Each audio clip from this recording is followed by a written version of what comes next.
Master solution YouTube চ্যানেলের পক্ষ থেকে সবাইকে স্বাগতম। যারা আমার চ্যানেলে নতুন তারা অবশ্যই আমার চ্যানেলটি সাবস্ক্রাইব করে রাখবেন। 18 জুলাইয়ের এইচএসসি পরীক্ষা অনিবার্য কারণবশত স্থগিত করা হয়েছে। আগামী বৃহস্পতিবার অর্থাৎ 18 জুলাই এইচএসসি ও সমমানের পরীক্ষা স্থগিত করা হয়েছে।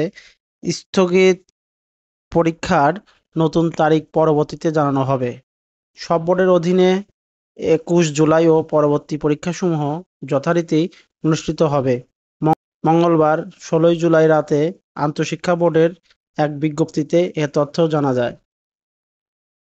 18 জুলাইয়ের পরীক্ষা স্থগিতের কারণ হিসেবে শিক্ষা বোর্ড থেকে অনিবার্য কারণ বলা হয়েছে। তবে নাম না প্রকাশের শর্তে একাধিক কর্মকর্তা বলেছেন, দেশের চলমান কোটা আন্দোলনের পক্ষ-বিপক্ষের মধ্যে সংঘর্ষ ও মৃত্যুর ঘটনায় প্রেক্ষিতে পরীক্ষার্থীদের নিরাপত্তার কথা বিবেচনা করে এই সিদ্ধান্ত নেওয়া হয়েছে।